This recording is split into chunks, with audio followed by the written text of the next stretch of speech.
Bismillahirrahmanirrahim. Alhamdulillahi rabbil alamin. Wa bihi nasta'in ala umuri dunya waddin. Wassalatu wassalamu ala asrafil anbiya'i wal mursalin, imamil muttaqin, sayyidil ghuril muhajjalin, wa ala alihi wa ashabihil mujahidin at-tahirin. Subhanaka la ilma lana illa ma 'allamtana innaka antal alimul hakim. Rabbi shrah li sadri wa yassir li amri wahlul 'uqdatam min lisani yafqahu qawli.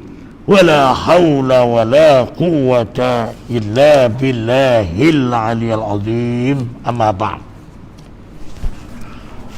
Alhamdulillah tuan-tuan, pertama-tama marilah kita sama-sama memanjatkan puji syukur kehadrat Allah SWT kerana pada malam ini kita masih lagi diberi kesempatan lagi oleh Allah dapat hadir salat maghrib berjamaah, ya.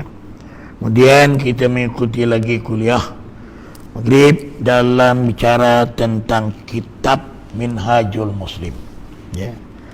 Minhajul Muslim yang telah disusun oleh Syekh Abu Bakar Jabir Al-Jazairi, di mana pada malam ini buka surat 170. Wah, muka surat 170. Kitab ini kalau habis khatam sampai muka surat 931. Sekarang baru 170. Mungkin ada di antara tuan-tuan yang meninggal dunia. Itu dia, tebal. Jadi pada malam ini, yaitu bab yang kedua ni, hak-hak suami atas isteri lagi, ya, sambungan dia. Seorang isteri wajib melaksanakan hal-hal dan adab-adab seperti berikut terhadap suami. Ini isteri ni, ya. Kalau yang lalu hak suami terhadap isteri, sayang isteri-isteri tak datang. Yang pertama, taat terhadap suami. Ini nanti tuan-tuan balik cerita ini percaya ke dia? Taat terhadap suami selain dalam hal bermaksiat kepada Allah, ya. Jadi kalau kita disuruh bermaksiat, tidak boleh kita mentaati. Ini disebut dalam ayat 34, ayat 34 surah An-Nisa. Surah An-Nisa ini surah yang keempat, ya, di mana Allah Ta'ala berfirman, فَإِنْ أَطَعْنَكُمْ فَلَا تَبْغُوا عَلَيْهِنَّ سَبِيلًا. Kemudian, jika mereka mentaati kamu, maka janganlah kamu mencari-cari jalan untuk menyusahkannya. Ini kepada isteri tadilah. Kalau jika mereka ini mentaati, maknanya isteri tadi mentaati suami, ya. Jadi suami tadi jangan pula yang mengada-ngada pula mencari jalan supaya menyusahkan isteri. Ini Quran, ya, diingatkan oleh Allah. Kemudian diikuti pula oleh hadis Nabi.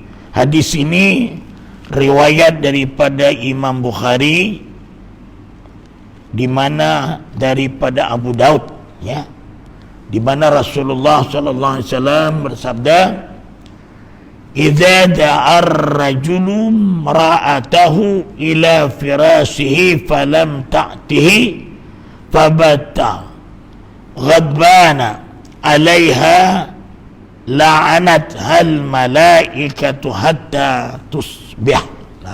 Itu dia. Ini hadis. Apa maksud hadis? Nabi kata apabila seorang suami mengajak isteri ke tempat tidur, faham lah, ya. Tempat tidur tu sama ada ialah tidur, sama ada bagaimana untuk ajak tidur, lalu dia menolaknya. Sedangkan si suami tadi bermalam dalam keadaan marah kepadanya, maka malaikat akan melaknat si isteri tadi sehinggalah waktu pagi. Jadi ini perlu isteri tahu ya. Ini hadis juga ya, hadis sahih ya, daripada Imam Bukhari. Imam Bukhari ini tuan-tuan, dia menghafal hadis tak kurang 700.000 di atas kepala dia, hafal hadis 700.000. Quran tu baru 6.000 lebih kan, 6.000 lebih ayat. Sedangkan hadis Imam Bukhari je menghafalnya 700.000.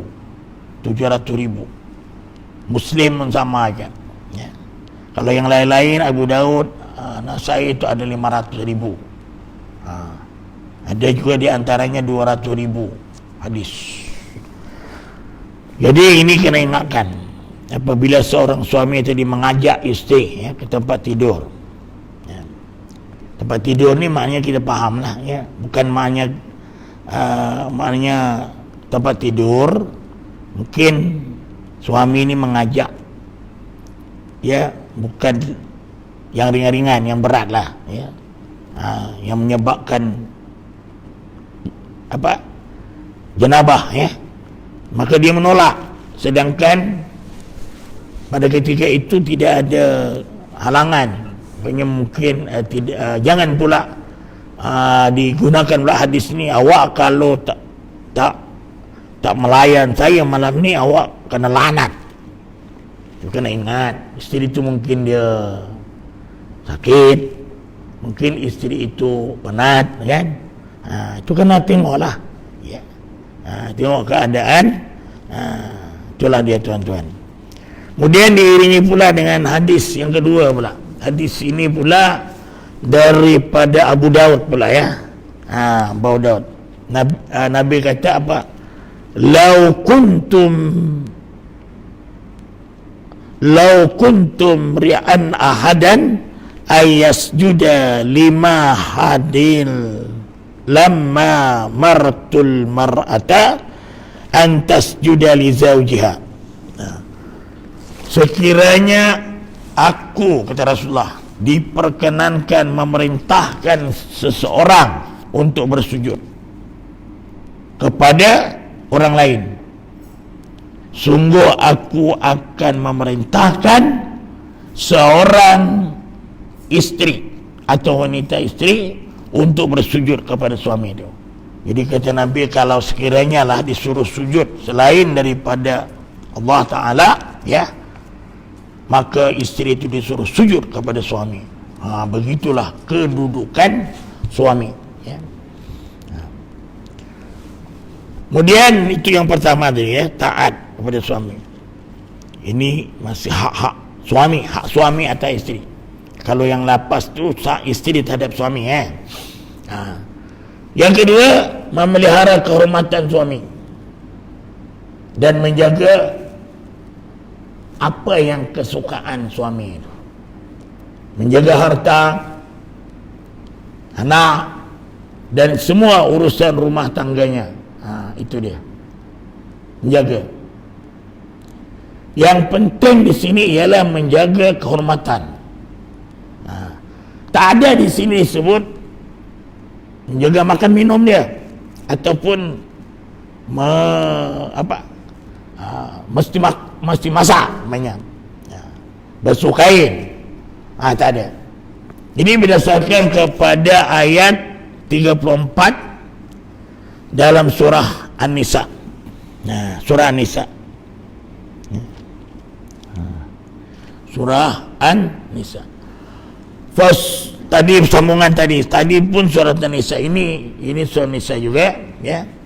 Yang maknanya di sini di pertengahan ayat itu, fasalihatu qanitatun hafizatul ghaibi bima hafizallah. Maka wanita yang salihah kan? Wanita yang salihah kata Allah ialah yang taat kepada Allah, lagi memelihara diri ketika suaminya tidak ada. Oleh kerana itulah Allah Ta'ala telah memelihara mereka. Jadi kalau maknya isteri kita kat rumah, ada orang yang datang kan, nak jual apa ke, jangan layan lah, beritahu. Ada seorang sahabat, dia ni bersama dengan Nabi untuk sama-sama ke medan jihad. Jadi sahabat ini, lupa nama dia tuan-tuan, ya. Dia berpesan kepada isteri dia, ya. Dia kata, wahai isteriku yang kusayangi, ya, abang nak pergi bersama Rasulullah untuk berjihad melawan orang-orang kufar. Jadi kamu jangan ke mana-mana sebelum abang balik. Macam itu. Jangan ke mana-mana. Jaga macam tadi itu, jaga yang pertama tadi, kehormatan, jaga harta, jaga rumah kan, anak-anak, jangan pergi mana sebelum bang balik. Jadi tuan-tuan, dia pun pergi bersama Nabi, ya. Bila sudah pergi bersama Rasulullah, dia pun dengar khabar bahawa, ya, ibu kepada isterinya tadi, ya, sakit. Lalu bila sakit, ya, dia tadi teringat bahawa pesan suami tadi jangan meninggalkan rumah. Dia pun tak pergi. Itu kalau dari segi zahirnya kan, macam mana seorang anak, ya, ibunya sakit pun tak menziarahi. Dia tak pergi ziarah. Sehingga dikatakan ibunya tadi meninggal dunia, dia pun tak pergi. Tengok, meninggal dunia pun tak pergi juga. Tengok. Cuba kalau isteri sekarang ni sakit je dia, pandai buat kereta, hilang terus tuan-tuan. Jadi bila sudah meninggal, ya, dia pun tak pergi kerana dia pesan suami tadi. Tiba-tiba, ya, dia pun balik, ya, bersama Rasulullah SAW, ya, lalu Nabi kata kepada isterinya tadi, sesungguhnya disebabkan kamu taat kepada apa yang dipesan oleh suami, dosa ibu kamu tu telah diampuni oleh Allah. Ibu kamu itu sudah, maknanya termasuk mati dalam keadaan mati yang husnul khatimah. Ini tuan-tuan mati Allah Ta'ala. Sebab fasalihatu qanitatun hafizatul ghaibi bima hafizallah tadi, ya. Maka wanita isteri yang salihah ialah yang taat kepada Allah, lagi memelihara diri daripada suaminya tidak ada. Oleh kerana itulah Allah memelihara dia. Bukan dia sendiri dipelihara, dan ibunya yang meninggal tadi pun juga termasuk, ya, di dalam rahmat Allah Ta'ala, ya. Wal mar'atu ra'iyah ala baitin zawjiha wa waladih. Seorang isteri adalah pemimpin atas urusan rumah suaminya. Seorang isteri pemimpin atas urusan rumah suaminya dan anaknya. Itu dia. Itu aja yang tugasan yang hakiki, ya. Jaga kehormatan, pelihara diri. Ketika suami tidak ada di rumah, ya, kemudian memimpin urusan rumah tangga suami dan anak-anak. Jadi itu. Jadi kalau suami yang prihatin tu, yang lain-lain tu macam masak, dia boleh bantu isteri basuh kain, tak ada hal lah sekarang tuan-tuan, ya. Kain sekarang kita masuk je dekat mesin basuh tu dah selesai dah. Tunggu je lah, ya. Siap. Itu dia. Saya dulu masa anak-anak sekolah beli mesin pengering, Sekarang dah ada kan. Sekarang dah ada mana-mana kedai-kedai dubi itu pengering ada. Saya ada tu 800 ringgit beli tu. Masa anak sekolah macam musim hujan kan. Jadi itu hari saya cakap dengan orang rumah, saya nak cari pula mesin yang tukang lipat, boleh melipat kain. Boleh lipat. Dia fikir mana ada mesinnya yang melipat. Ini awak jangan dengar dia lipat, nanti awak baru tahu kata dia. Itulah dia itu. Ya. Itu hadis. Jadi hadis pada 1 2 3 hadis. Hadis lagi satu lagi hadis. Hadis ini yaitu di mana Rasulullah SAW sambung dia. Fahaq kakum alaihinna alla yu'ti'na furusakum man takrahun wa la ya'zanu fi buyutikum liman takrahun. Adapun hak kamu atas mereka, hak kamu itu maknanya kepada si suami tadi lah ya. Bayas hak kahum ya alaihin. Adapun hak kamu atas mereka, yakni para isteri, yaitu mereka tidak bergaul dengan orang yang kamu benci. Macam kita ni mungkin ada orang yang yalah kadang-kadang kita tak naklah isteri tu berkawan dengan orang yang kita tak suka tu. Ini yaitu mereka yang tidak bergaul dengan orang yang kamu benci dan tidak mengizinkan orang yang tidak kamu sukai masuk ke dalam rumah. Ada ya. Kadang-kadang ada itu hari ya, dekat jiran tu. Amoy Cina kan. Akak tadi boleh tak numpang anu tadi, numpang buang air kecil. Itu tek-tek tuan-tuan. Jangan nak dibagi. Adalah anak dia anu dia tu, ya. Dia numpang buang air lah, itu akhirnya apa? Ya. Orang tu kena ragut. Tu. Ini.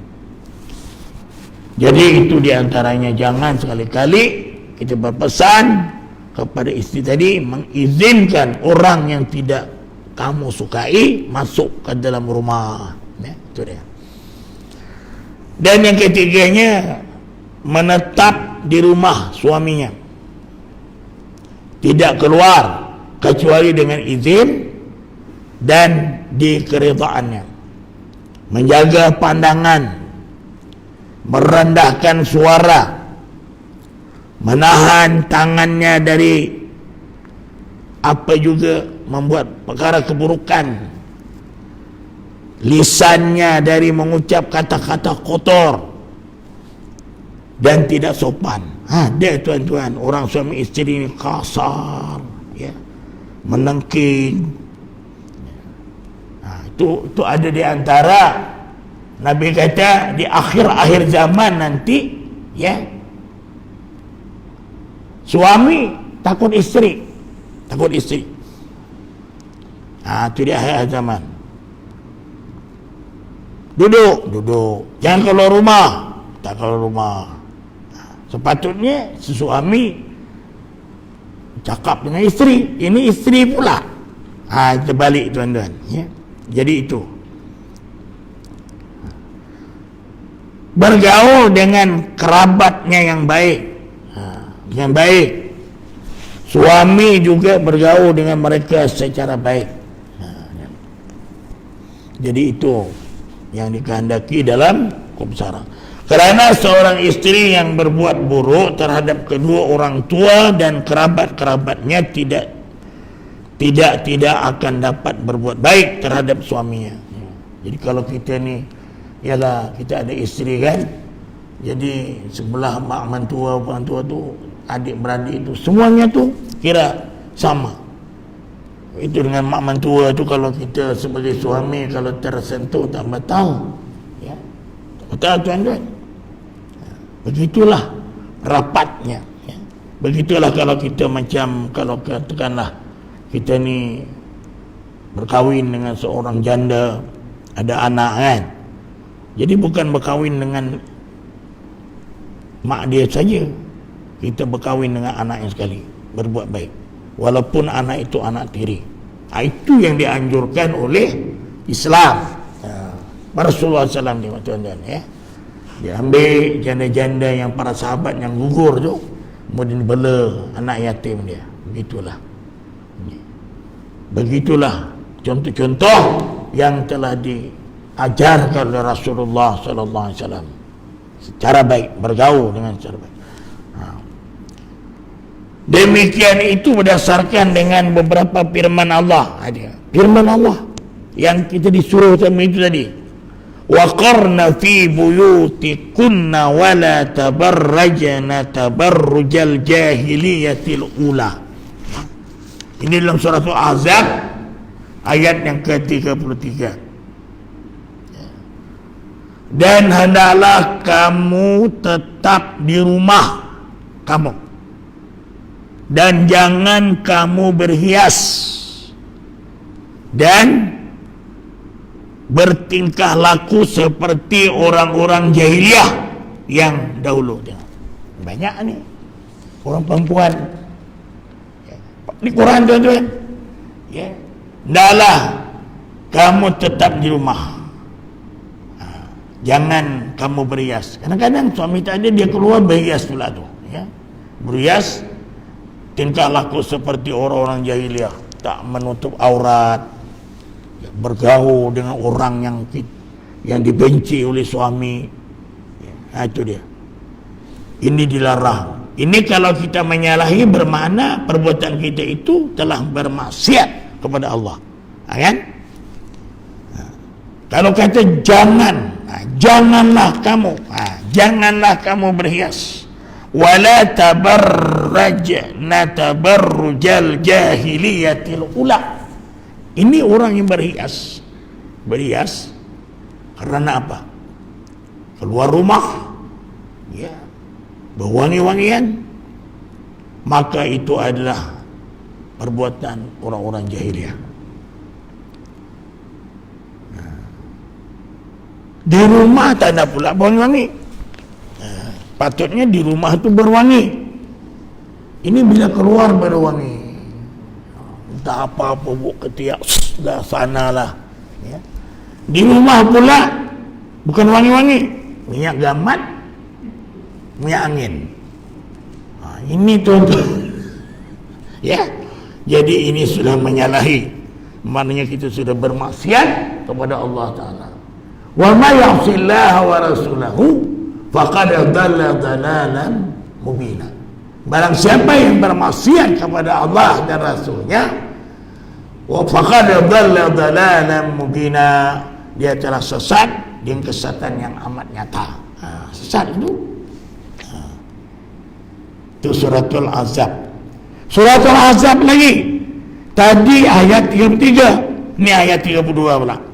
Fala takhda'na bil qawli fayatma'al ladzi fi qalbihi marad. Maka janganlah kalian tunduk dalam berbicara sehingga berkeinginanlah orang yang ada penyakit dalam hatinya. Jangan kamu tunduk dalam berbicara sehingga berkeinginanlah orang yang ada pada penyakit dalam hatinya. Kita ni kata tuan-tuan mati Allah Ta'ala, ya. Itu dia. Ini jangan-jangan ni semuanya dilarang. La yuhibbullahu al-jahra bis-su'i minal qaul. Allah tidak menyukai ucapan buruk yang diungkapkan dengan terus terang. Ini kadang-kadang kita bercakap tu pun kita tuan-tuan, ya, kalau kita nak marah tu kadang maki hamun. Ini pun juga dalam Quran, dalam surah An-Nisa ayat 48. La yuhibbullahu al-jahra bisu, al-jahru bisu. Maknanya kita ini menjahirkan perkataan yang buruk, minal qaul, minal buruk. Kita kutuk orang tu, ya. Ini tadi siapa? Seorang istri kepada suami. Sebaliknya seorang suami pun tak boleh juga, sebab Al-Quran tak boleh juga kepada istri kita nak kutuk-kutuk. Wa qulil mu'minati yaghdudna min absarihinna wa yahfazna furujahun wa la yubdina baina zinatahunna illa ma zahara minha. Ini dalam surah An-Nur ayat 31 pula. Ayat 31 surah An-Nur. Wa qulil mu'minat. Bila mu'minat itu mu'anas kepada perempuan, ya. Samalah furujahun absarihin yadluna min absarihin bidahin hunna. Ini semua perempuan, ditujukan kepada perempuan, ya. Katakanlah kepada wanita yang beriman, wa kullil mu'minat, apa dia? Yaghdudna min absarihin, hendaklah mereka menahan pandangan, menahan pandangan. Ini khusus kepada orang perempuan, menahan pandangan. Wa yahfazna furujahunna, dan kemaluannya. Wa la yubdina zinatahunna, jangan mereka menampakkan perhiasannya, ya, menampakkan perhiasannya. Kadang-kadang itu hari ada satu makcik tu jemput dan kahwin, dia punya kalung dia tu dekat 4 lapis tu, berat betul. Ciduk nasi pun macam tundur, berat, ya. Sudah tu gelang dari sini ke sini. Makcik kata pada kendara tu kan, dah bersangan, belum lagi lah kering. Ini maknanya menampakkan perhiasan, ya. Biasanya kecuali yang biasa nampak dari adat, macam kita cincin biasa kan, macam gelang seotah tu okey lah tu. Ini kalau dah sampai ke pergelangan tu, tuan-tuan, tinggal orang ambil parang nak potong dia lagi tu. Tu jangan. Jadi ini larangan daripada Allah SWT, ya. Surah An-Nur ayat 31. Dalam hadis pula, ya, kitab ni Quran hadis, khairun nisa'i allati idza nazarta ilaiha sarratka wa idza amartaha ata'atka wa idza ibta alaiha hafizatka fi nafsiha wa malik. Sebaik-baik istri, khairun nisa, kan, sebaik-baik istri yaitu yang apabila kamu memandangnya ia membuatmu senang. Macam mana tuan-tuan? Kita tengok istri itu senang, ya kan? Tak mencampah, tenang aja. Kita tengok istri itu senang. Itu sebaik-baik istri. Sebaik-baik istri yaitu yang apabila kamu memandangnya ia membuatmu senang. Itu dia. Itu apa? Idza nazarta ilaiha sarratka, senang. Wa idza amartaha ata'ak, apabila kamu memerintahkan sesuatu kepadanya dia mematuhinya. Bila kita perintah dia mematuhi. Tapi itulah, perintah itu bukan maknanya bercanggah dengan hukum.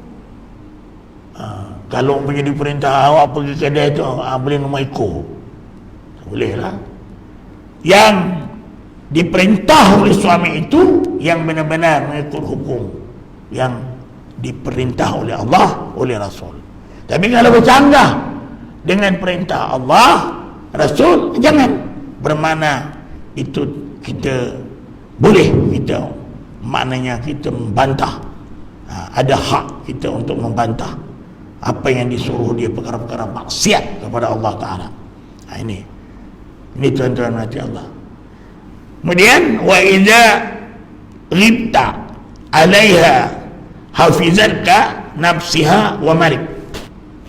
Apabila kamu tidak berada di sampingnya, yang menjaga dirinya dan berhartamu. Ini tugasan yang sebenar isteri, menjaga kehormatan, menjaga harta, menjaga anak-anak, rumah tangga. Ini dia. Bila kita tiada, disebut apa itu? Ya, di samping yang menjaga dirinya dan hartanya. Hadis. Tadi Quran, hadis. Hadis lagi, tuan-tuan. Ya. Ini tadi daripada Ibnu Majah. Ini pula la tamna'u ima'an lillahi masajidallah wa idza sta'zanatil mar'atu ahadikum ilal masjidi fala yamna'ha. Janganlah kamu melarang hamba-hamba Allah yang perempuan dari mendatangi masjid-masjid Allah. Itu dia. Jadi kalau isteri kita nak pergi masjid, jangan pula kita larang pula. Ya, jangan dilarang. Apabila isteri salah seorang dari kamu meminta izin untuk pergi ke masjid, maka janganlah ia, yaitu suami, melarangnya. Ya, pergi masjid itu ada tujuan. Dia ada dalam kuliah, kan? Ya, maka si suami itu, kalau boleh, suaminya pun pergi masjid, kan? Suaminya pergi masjid, istrinya pun pergi masjid juga, kalau dia nak pergi. Dia tak boleh maksa pula pergi masjid. Kalau kita pergi pun sudah memadai. Sebab kalau kita pergi masjid, sembahyang berjemaah, sebanyak mana jemaah yang pahala yang diberikan oleh Allah Ta'ala kepada suami tadi, isteri pun mendapat juga, walaupun dia bersembahyang di rumah, kan? Tapi kalau dia nak pergi, jangan dilarang. Yalah tuan-tuan, anak pun tak ada lagi dah. Dulu kita baru kahwin, kan? Baru kahwin, berapa anak. Kemudian tahun satu anak. Akhirnya anak tadi membesar, berkahwin. Kahwin lain, ada suami, ada isteri, tinggal berdua balik. Tinggal berdua. Banyak tuan-tuan. Dan masa-masa pincin, kita pun berdua balik. Jadi kalau berdua tu, kemudian kita dengar pula di masjid, di surau ada kuliah, isteri ada ikut, bawa. Bawalah. Jangan tinggalkan seseorang di rumah. Bawa pergi masjid. Lepas tu pergi warung. Ya, makan-makan dengan isteri dia, kan? Itu. Suami pun mandang isteri pun senang, isteri mandang suami pun senang. Dan makan kambing pula tu, ya. Badan pun dah panas, kan? Balik rumah hujan pun renyai-renyai. Apa lagi? Ya, kambing korban. Ini tuan-tuan. Jadi ada hikmah di sebelah itu. Ini Rasulullah sallallahu alaihi wasallam, ya. Itu. Jadi hadis riwayat Bukhari dalam bab Jumaah, ya. Hadis lagi, i'zanu lin nisa'i bil laili ilal masajid. Ini hadis, ini daripada Muslim pula, Ahmad, Abu Daud, At-Tirmizi. Ada 4 periwayat hadisnya. Muslim, Ahmad, Abu Daud, At-Tirmizi. Apa mana? Izinkanlah bagi para isteri untuk pergi ke masjid pada malam hari. Izinkan. Kalau dia ada kawan, ya, kita pun bersama izinkan. Ini ada hadis Rasulullah, ya. Jadi itu tadi hak suami terhadap istri. Ya. Macam mana pula adab terhadap kaum kerabat.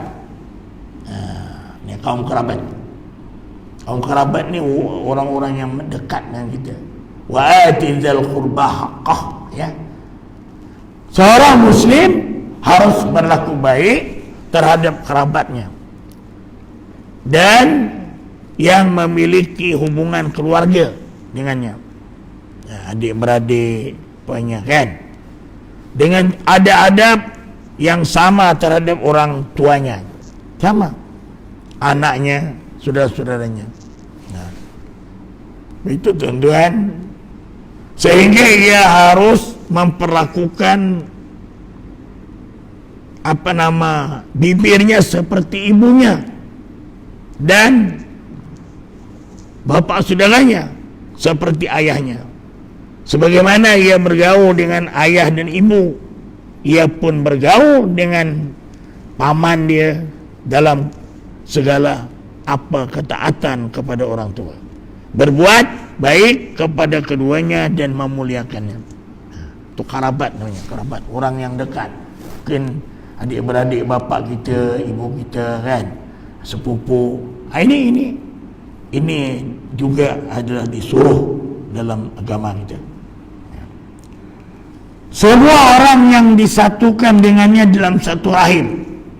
Rahim kan adik-beradik, baik ia seorang mukmin atau orang kafir. Mungkin dia tadi Islam, mungkin adik-beradik dia bukan Islam.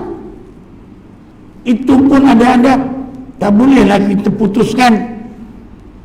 Walaupun ibu bapanya tadi bukan Islam, sedangkan dia masuk Islam, bukan bermakna dia putus terus. Tak. Katakanlah orang ni agama Hindu ke, dia Muslim, ya? Maka apabila pergilah. Cuma kita beritahu lah, dia pun tahulah apa yang kita makan, yang tidak bolehkan, ya? Ini tuan-tuan macam Allah Ta'ala, ya. Sehingga ia harus menghormati lebih daripada orang tuanya darinya tadi, menyayangi yang lebih muda darinya. Ini hadis, maknanya tidaklah sempurna keimanan seseorang selagi dia tidak mencintai saudaranya sebagaimana dia mencintai dirinya sendiri. Jadi orang tua, ya, mengasihi yang muda menghormati yang tua. Sebab itu banyak orang tua kahwin dengan orang muda. Pasal dia menghormat, kan? Ada. Itu tuan. Ada di Perling tu dulu timbalan pengerusi, umur dah 70 lebih. 70 lebih. Itu masa kawan 2013, ya, 72 umur. Sekarang dah 20. Dia punya 7 tahun. Jadi 79 dah umur. Masa tu 72. Kereta pun nombor 72. Berkahwin tuan-tuan. Kahwin dekat kampung apa nama tu, yang ada Masjid Nogadut tu, Serkat dia. Umur 36. 36 tu kalau dibalikkan pun berat 63. Ini 70 lebih. Ada tuan-tuan. Haji tu. Tu hari pergi Angsana. Pakai tongkat, pakai topi jesbon. Ustaz, apa khabar? Sihat? Sihat. Dengan siapa je? Belakang. Saya belakang. Cucu ke apa? Orang rumah lah. Buat 36. Umur 36 dan. Wah, hebat. Macam ni okey. Okey tu okey, tapi jangan lambat jawab kan. Apa faham lah tu. Hadirin dan tuan-tuan mati Allah Ta'ala ya. Jadi itu maknanya orang tua mengasihi yang muda menghormati orang tua. Itu dia. Semua itu sesuai dengan apa yang disyariatkan, yang disyaratkan ayat-ayat Al-Quran, Al-Quran dan hadis-hadis Nabi yang mulia ya. Pokoknya dalam Quran, dalam surah An-Nisa ayat 1. Wattaqullaha alladzi tasaaluna bihi wal arham. Ya. Wal arham. Dan bertakwalah kepada Allah yang dengan mempergunakan nama-namanya kamu saling meminta satu sama lain. Jadi, bertakwa kepada Allah dan mempergunakan nama-nama Allah, kamu saling meminta satu sama lain. Minta. Nama Allah ada Ar-Rahman, Ar-Rahim kan? Kasih sayang, meminta apa ya? Kita mohon kepada sahabat, pada isteri, suami kan. Wa ulul arhami ba'duhum aula bi ba'din fi kitabillah. Orang yang mempunyai hubungan kerabat itu sebahagiannya ialah lebih berhak terhadap sesamanya daripada yang bukan kerabat di dalam kitab Allah. Itu tuan-tuan, macam kita berjiran kan. Itu nanti akan dilakukan. Jadi ada hak disebut dalam surah Muhammad ayat yang ke-22 surah Muhammad. Fahal asaitum in tawallaitum an tufsidu fil ardi wa taqatti'u arhamakum.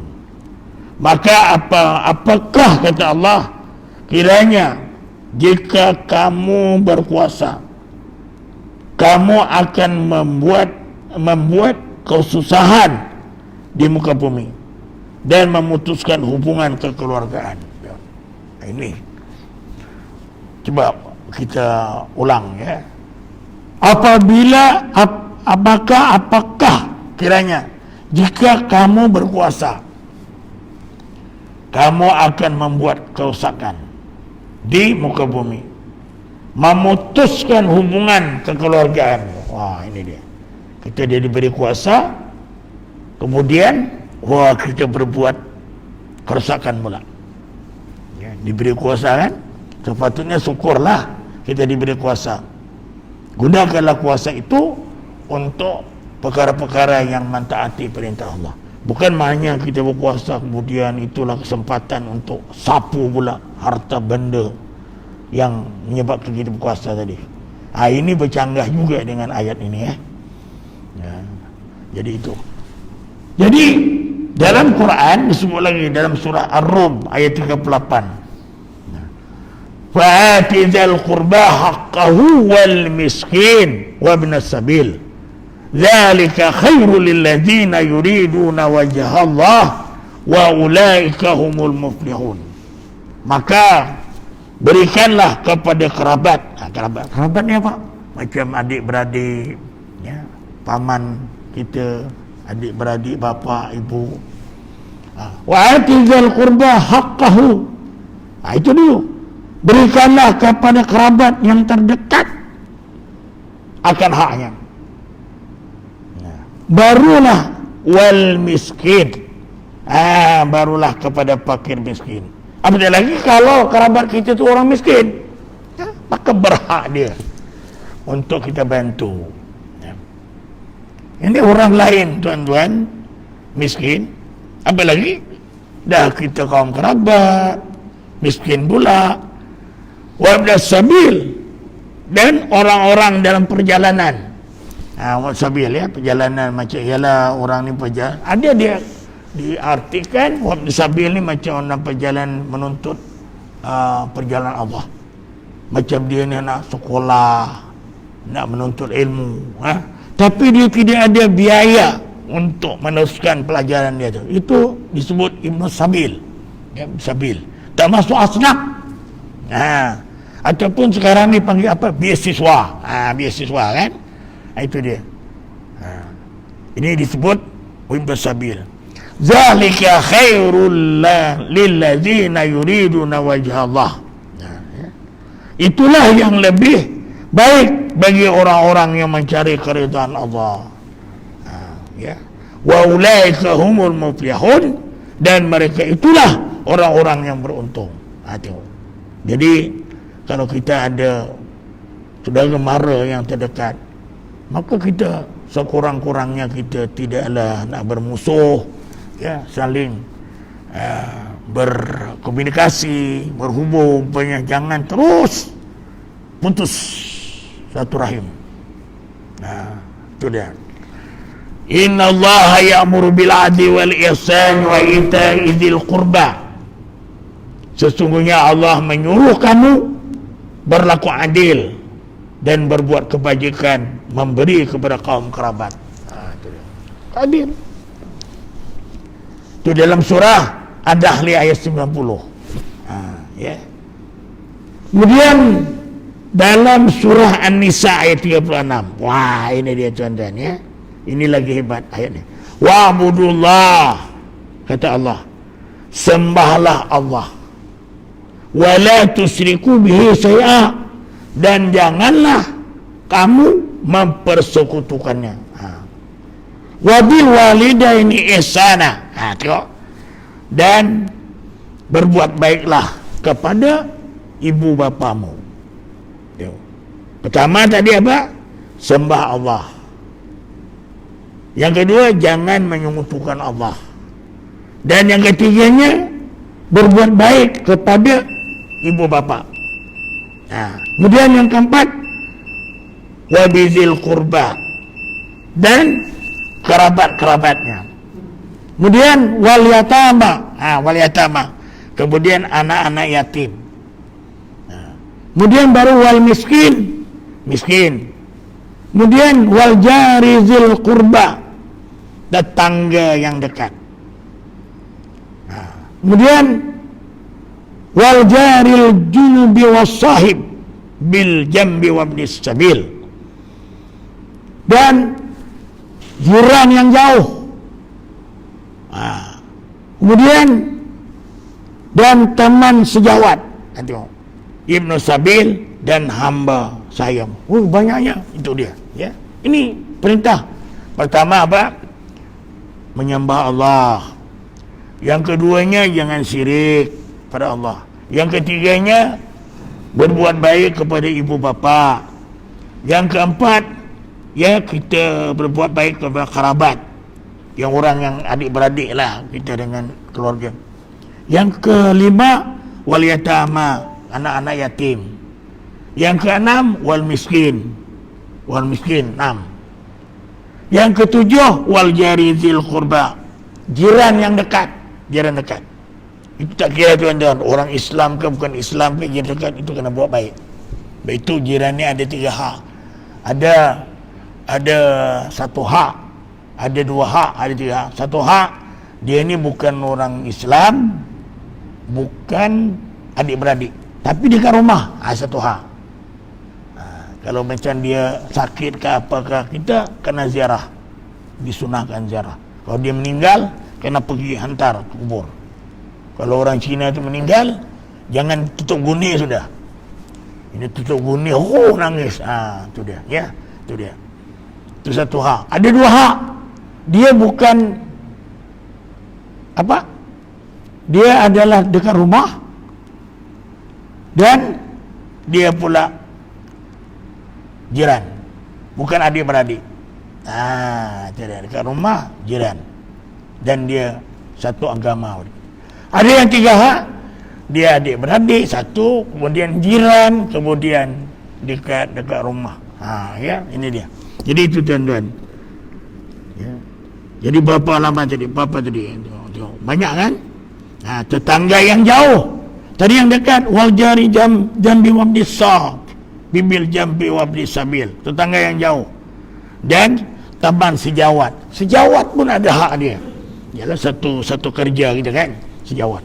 Ini tuan-tuan, ya. Jadi itulah dia syai. Itulah dia tuan-tuan. Insya-Allah ya. Kita akan sambung akan datang di mana itu tadi Al-Quran ya, surah An-Nisa ayat 36, banyak tu ya. Jadi itu tuan-tuan mati Allah, mudah-mudahan apa yang disampaikan pada malam ini berkenaan dengan itu tadi apa ya, ada adab terhadap kaum kerabat, adik-beradik tadi ya. Jadi insya-Allah kita akan sambung akan datang ada adab sebagai jiran macam mana pula ya. Jadi kejiranan ini penting, sebab kalau kita sakit demam apa semua kan, bukan adik-beradik kita yang kampung yang datang dulu, tentu jiran-jiran yang dekat rumah kita tadi ya. Jadi itulah tuan-tuan, mudah-mudahan apa yang disampaikan melalui kitab ni kita dapat, saya sini dapat memahaminya dalam kehidupan kita, mudah-mudahan kita dapat amal dan sampaikanlah pada sahabat kita yang tidak hadir insya-Allah.